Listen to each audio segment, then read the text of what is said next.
नमस्कार दोस्तों, नाम यज्ञेश सर और आज आपके लिए लाया हूँ एक बढ़िया सी ज्ञानवर्धक कहानी। दोस्तों, कहता है कि अगर जिंदगी में ज्ञान का अभाव अगर कम रहा तो इंसान अपनी अहमियत, अपनी वैल्यू समझ नहीं पाता है। तो ऐसी एक कहानी मैं आपके सामने शेयर करना चाहता हूँ। एक ध्रुव नाम का एक लड़का हुआ करता था। एक बार वो साधु के पास गया और वो साधु से कहने लगा कि गुरुजी, मैं बहुत ही परेशान हूँ, दुखी हूँ। मेरे पास दुनिया भर के कर्जे हो चुके हैं और मैं लोगों के कर्जे नहीं चुका पा रहा हूँ। कभी कभी तो मन कहता है कि मैं आत्महत्या को खत्म कर दूं। वो बेचारा रोने लगा और गुरुजी से रिक्वेस्ट करने लगा कि मुझे कुछ उपाय बताइए। गुरुजी को उस ध्रुव पे दया आई और गुरुजी ने उन्हें एक नीला चमकीला पत्थर उसके हाथ में दिया और उसे कहा कि ये पत्थर लो और ये पत्थर बेच के तुम अपने सारे कर्जे खत्म कर सकते हो। ध्रुव वो पत्थर लेके एक सब्जी मंडी में गया। वहां पे एक सब्जी बेचने वाली एक महिला के पास गया और उसको कहा कि मेरे पास में ये पत्थर है और मुझे ये बेचना है। उस सब्जी वाली ने ये पत्थर दिया और उसको कहा कि ये पत्थर उतना कीमती नहीं है, ये तो मुझे असली है या भी नहीं है, इसकी कोई गारंटी नहीं है, लेकिन मैं तुम्हें इसके 10 रुपए दे सकती हूँ। ध्रुव थोड़ा सा निराश हुआ कि स्वामी जी ने मुझे कौन सा पत्थर दिया, लेकिन उसने वो पत्थर उससे वापस लिया और फिर फल विक्रेता के पास में वो पत्थर लेके गया और उसने कहा कि मेरे पास में एक पत्थर है, क्या आप उसे खरीदोगे? उस व्यक्ति ने भी वो पत्थर देखा, फ्रूट विक्रेता ने, और वो कहने लगा कि ये पत्थर उतना खास कोई दिखता नहीं है, मैं तुम्हें इसके 100 रुपए दूंगा। ध्रुव और निराश हुआ और वो सोचने लगा 100 रुपए, इसमें तो मेरे कोई कर्जे भी खत्म नहीं होंगे, मैं फिर से गरीब में ही रहूंगा। उसने उससे वो पत्थर वापस लिया और वो एक किराने के दुकान में गया बेचने के लिए। और किराने दुकान वाले से वो कहने लगा कि मुझे ये नीला पत्थर बेचना है। बहुत ही सोचने के बाद उस किराने दुकान ने उस पत्थर की तरफ देखा और उसने कहा ये पत्थर तो मुझे मामूली लगता नहीं है, कुछ खास बात है?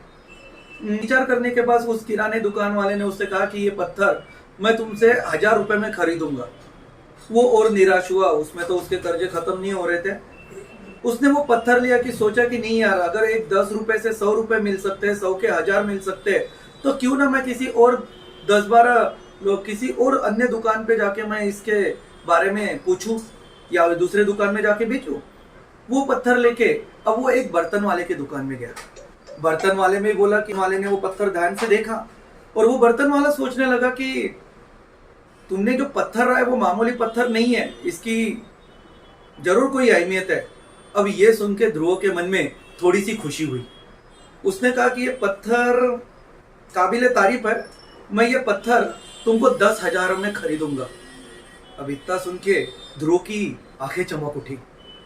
बोले कि अगर ये 10 रुपए कीमत लगाने वाले अगर 10,000 लगा सकते तो हीरे यानी जौहरी के पास में या सोनार के दुकान में इसको बेच के देखता हूँ। उसने वो पत्थर वापस लिया और एक सोने की दुकान में गया और उसको कहने लगा कि मुझे ये पत्थर बेचना है। अब उसकी कीमत क्या थी तो ये सोनार को पता थी। सोनार ने पत्थर को देखा, बोले, और उसको कहा कि ये पत्थर बहुत ही बेशकीमती है और ये पत्थर आसानी से मिलता भी नहीं है, तो मैं तुम्हें ये पत्थर के 1 लाख रुपए दूंगा। अब ध्रुव की आंखें चमक उठी।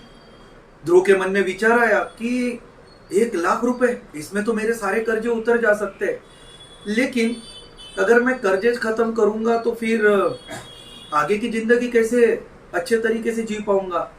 उसने बोला कि इससे और बड़े व्यक्ति से मैं इस पत्थर को दिखाना चाहता हूँ।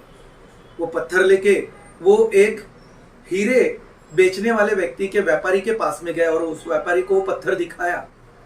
व्यापारी ने देखा वो पत्थर और बोले, ये पहले बताओ ये पत्थर तुम्हें कहाँ से मिला?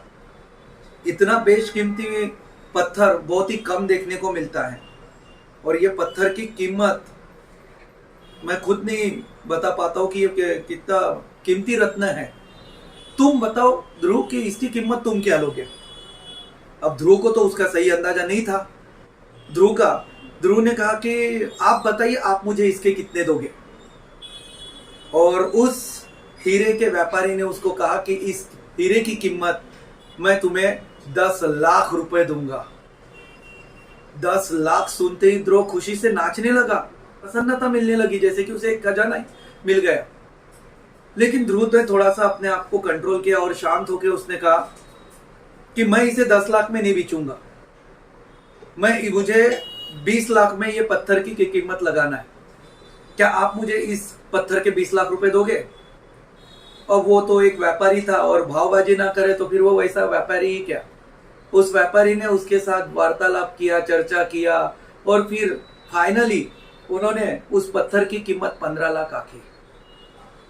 अब ध्रुव की जिंदगी बदल गई थी। उसने अपने सारे कर्जे भी खत्म कर दिए, और उसके लिए उसने अपना एक आलीशान अच्छा घर ले लिया, क्योंकि 15 लाख उस जमाने में बहुत बड़ी बात हुआ करती थी, बहुत बड़ी रकम हुआ करती थी।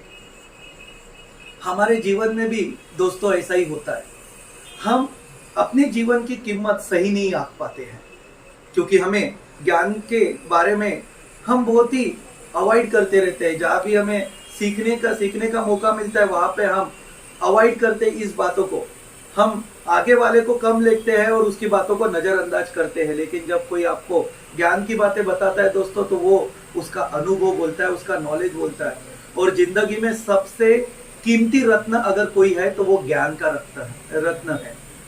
तो ज्ञान का रत्न बहुत ही कीमती होने की वजह से आप इसे अपने जिंदगी में जरूर आजमाइए, और देखना आप अपनी अहमियत जिस जगह पे जाओगे उस जगह पे आप अपनी अहमियत बदल सकते हो।